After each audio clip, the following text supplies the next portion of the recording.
Assalamualaikum warahmatullahi wabarakatuh. Kembali lagi di channel YouTube Sri Pupu TV. Memasuki bulan Rabiul Awal, yaitu bulan ketiga pada penanggalan Hijriyah, dan termasuk salah satu bulan yang mulia. Karena bulan ini merupakan bulan di mana kelahiran Nabi Muhammad SAW. Sebagai umat Muslim, memperingati hari kelahiran Nabi Muhammad SAW dikenal dengan sebutan Maulid Nabi. Bagaimana sih sejarah Maulid Nabi ini dan apa hukumnya memperingati hari kelahiran Nabi Muhammad SAW?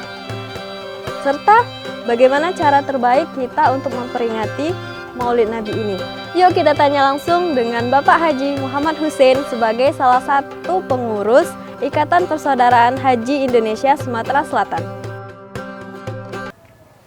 Assalamualaikum Pak Haji. Waalaikumsalam warahmatullahi wabarakatuh. Tria. Ya benar, alhamdulillah baik. Pak Hajinya bagaimana? Luar biasa, alhamdulillah luar biasa, masya Allah. Masya Allah, semangat sekali ya sepertinya. Tambah itu aja ya hari ini. Apa Pak? Apa Tambah Pak? sehat ya. Alhamdulillah. Alhamdulillah. Oke teman-teman. Nah, tadi kan Tria di awal mau membahas tentang Maulid Nabi. Karena Maulid Nabi ini bagi sebagian masyarakat, terutama di Indonesia ini masih menjadi polemik bagi teman-teman kan. Masih ada yang bingung tentang Maulid Nabi, apakah boleh dirayakan, apakah kelahiran Nabi Muhammad SAW ini boleh dirayakan, boleh diperingati atau bagaimana. Nah, sebelumnya Tria mau menanyakan tentang sejarah dari Maulid Nabi ini sendiri. Bagaimana sih, Pak? Begini. Assalamualaikum warahmatullahi wabarakatuh. Alhamdulillah, wassalatu wassalamu ala rasulillah wa ala alihi wa sahbihi wa mawala. La hawla wa la quwata illa billah. Rabbi shrah li sadri wa yassir li amri wa uqdatam min lisani yafqahu qawli. Langsung saja kita bersyukur kepada Allah. Salawat senantiasa tercurah kepada Nabi kita Muhammad sallallahu alaihi wasallam. Kaum muslimin sekalian, hari ini masuki bulan Maulid, bulan Rabiul Awal, di mana pada bulan Rabiul Awal ini bulan yang masuk bulan yang mulia, di mana di bulan ini telah dilahirkan seorang manusia yang dirindukan oleh banyak orang, dirindukan oleh para sahabat termasuk kita, sampai periode saat ini juga merindukan baginda Rasulullah SAW. Maka tidak aneh ketika orang berbondong-bondong berusaha, berikhtiar dengan segala upaya untuk bisa berziarah ke makam baginda Rasulullah SAW di Masjid Nabawi. Itu kerinduan. Jadi kita tidak bisa membayangkan bagaimana sahabat ketika berada di lingkaran Rasulullah dan bagaimana perasaan kita yang jauh dari lingkaran Rasulullah SAW. Sehingga kita ada motivasi untuk dekat dengan Rasul, berziarah kepada Rasul SAW di makamnya. Nah, kaitan dengan bulan Maulid, peringatan bulan Maulid Nabi Muhammad SAW pada bulan hari ini, banyak sih sejarah ya mengatakan tarikh lah ya, bagaimana proses sejarah menjelang kelahiran baginda Rasulullah SAW atau Maulid Nabi SAW. Ada sebagian mengatakan memang di kalangan pendapat ulama berbeda pendapat mengatakan soal tanggal kelahiran. Ada yang mengatakan tanggal 12, ada tanggal 15, 17 dan sebagainya. Tapi jumhur ulama mengatakan itu tanggal 12 Rabiul Awal merupakan hari kelahiran baginda Rasul SAW.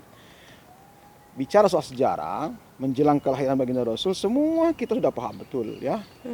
Ada yang menyebutkan, dalam sejarah disebutkan bahwa Rasulullah SAW ditinggalkan oleh ayahnya Abdullah yang saat itu sedang Rasul dalam kandungan, kemudian ibundanya juga meninggal dunia ketika Rasulullah sangat muda sekali, kemudian Rasulullah diasuh oleh kakeknya, pamannya dan sebagainya. Bahkan diceritakan juga ketika menjelang kelahiran Rasulullah SAW, Ka'bah mau diserbu oleh Raja Abraham yang dari Ethiopia dengan pasukan gajahnya. Disebut dengan kelahiran Rasulullah itu dengan kelahiran tahun gajah. Bagaimana kita tahu juga sejarah bagaimana pasukan Abraham ini dihancurkan dengan burung ababil. Ababil yang sehingga meluluantakan pasukan Abraha, sehingga Mekah waktu itu alhamdulillah selamat. Dan bagaimana juga kita mengetahui cerita ketika menjelang kelahiran baginda Rasulullah SAW itu berhala-berhala, patung-patung yang berada di sekitar Ka'bah itu hancur luar biasa, sehingga saat itu penduduk kota Mekah kaget, terkejut karena peristiwa ini tidak pernah terjadi, di mana api yang disembah yang tidak pernah padam tiba-tiba padam. Masya Allah. Ini satu tanda-tanda kebesaran bahwa akan lahirlah seorang yang luar biasa di dunia ini. Maka tanggal 12 Rabiul Awal sepakati lahirlah Nabi Muhammad sallallahu alaihi wasallam. Nah, bagaimana selanjutnya? Semua kita tahu bahwa baginda Rasul sallallahu alaihi wasallam dilahirkan dari seorang ibu dari kondisi yatim, ya. Dia tidak punya ayah, dibesarkan oleh seorang ibu. Bayangkanlah bagaimana seorang yang tidak memiliki ayah kemudian dibesarkan seorang ibu yang luar biasa dahsyat, kemudian dia punya ibu susunya lagi, dan seterusnya. Bahkan pamannya Nabi, Abu Lahab, sebenarnya senang dengan kelahiran baginda Rasulullah SAW. Senang, bahkan saking senangnya ada cerita menunjukkan pamannya Abu Jahal memberikan makan pada penduduk kota Mekah bahwa keponakannya lahir. Siapa yang tidak senang dengan ponakan lahir kan? Walaupun di akhir ceritanya nanti dia menjadi permusuhan kan, menjadi musuh dan sebagainya. Jadi itu sekitar ke menjelang sejarah kelahiran Nabi SAW. Pokoknya seru lah kalau cerita itu. Terus Pak, kan ada banyak peristiwa penting dan mengagumkan di hari kelahiran Nabi Muhammad SAW. Boleh diceritakan Pak, apa saja itu? Ya, kalau kita kembali ke sejarah dari berbagai pendapat, dari tulisan-tulisan para sejarah tarikh ya. Pada saat dilahirkan, langit luar biasa dahsyat. Bahkan siapa yang menolong kelahirannya, proses persalinannya baginda Rasulullah SAW. Nah, kan di dalam buku berjanji kan disebutkan itu. Maka ini menjadi itibar juga bagi kita, kaum perempuan khususnya ya. Ingat tuh, kaum perempuan, ingat itu. Bahwa yang perempuan kan? Ini perempuan juga. Oke. Ingat ya, kita kalau lihat sejarah, ada pertanyaan, siapa yang menolong persalinan baginda Rasulullah SAW, ibunya? Coba, ada dua wanita yang menjadi dokter ahli kebidanan waktu itu. Siapa? Asia dan Siti Maryam. Siapa itu Asia? Siapa itu Maryam? Maryam adalah bundanya Nabi Isa alaihissalam. Asia adalah istrinya Firaun. Wanita suci. Kemudian siapa perawat-perawatnya yang membantu? Itulah para bidadari dalam itu. Yang membantu proses persalinan. Di dalam kitab Al-Barzanji disebutkan tuh Asia wal Maryam, disebutkan ada dua kalimat Asia dan Maryam. Ini artinya ada itibarnya begini. Kalau Anda perempuan, kalau mau melahirkan, cari dokter perempuan. Jangan dokter laki-laki. Itu itibarnya, Bu. Gimana? Ibu. Aduh, masih mudah kali ya. Jadi sejarah kelahiran seperti itu. Jadi ada itibar pelajaran bahwa kita diusunahkan mencari dokter perempuan. Begitu. Lanjut. Oke. Ada lagi peristiwa penting yang bisa diceritakan? Banyak sih, tapi kalau diceritakan seperti ini, Pak, apa sih namanya? Yang Ka'bah bergetar selama 3 hari. Ada menyebutkan seperti itu. Ka'bah luar biasa dahsyatnya, gunung-gunung, cahaya terang benderang dan sebagainya seperti bulan. Makanya anta samsun, anta nurun fauqa nuri, bulan, bintang bercahaya, semua bercahaya dalam menyambut. Orang penduduk Mekah aja kaget, kenapa seperti apa yang terjadi nih? What happened? Wow. Walaupun memang dulu nggak ada bahasa Inggris what happened ya. Baik.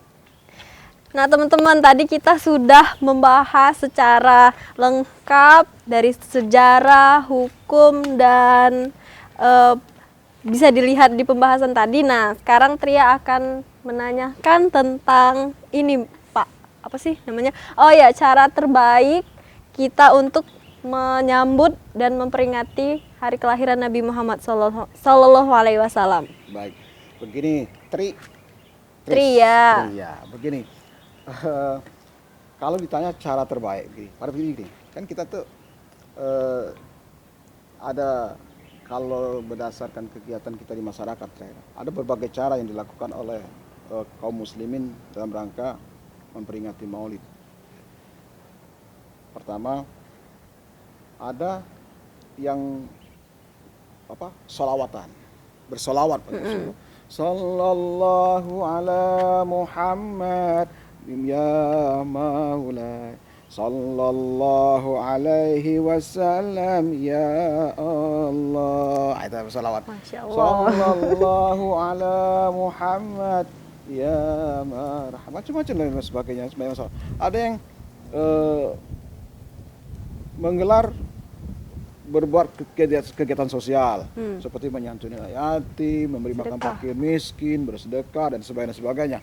Ada juga dalam bentuk misalnya acara resmi ya, yang seperti yang berlaku di Indonesia, Malaysia, Singapura dan sebagainya. Mereka dengan cara berhalaqah atau bermajelis dalam rangka pengajian dan sebagainya. Semua intinya apa yang dilakukan oleh mereka itu baik-baik saja. Ya, kecuali kalau mereka melaksanakan dengan cara yang berlebih-lebihan, ya, cara-cara yang cenderung, mohon maaf, melenceng, kalau seolah-olah mengekspresikan itu dengan cara melukai badan sampai zalim dan sebagainya. Tidak seperti itu. Tidak seperti itu. Tapi yang jelas bagaimana cara kita memperingati Maulid Nabi sallallahu alaihi wasallam itu adalah tarbiyah. Dalam kesempatan ini saya ingin sampaikan begini. Mengapa negara kita dan negara-negara lain di dunia itu memperingati hari kemerdekaannya? Itu loh pertanyaannya. Yeah. Pertanyaannya kan, mengapa negara-negara di dunia, termasuk Indonesia, itu setiap tahun memperingati hari kemerdekaannya? Pertanyaannya, mengapa? Karena ingin menanamkan rasa nasionalisme kepada generasi berikutnya. Nah, lantas pertanyaannya, mengapa kita harus memperingati Maulid? Memperingati Maulid ini dalam artian apa? Kita kepengen anak cucu kita atau generasi kita tidak kehilangan figur. Tidak kehilangan figur sosok baginda Nabi Muhammad sallallahu alaihi wasallam. Nah, kalau tidak seperti itu kita sampaikan, berbahaya. Ada satu contoh kasus lagi. Bagaimana ketika ini fakta ya sekarang, ya, fakta.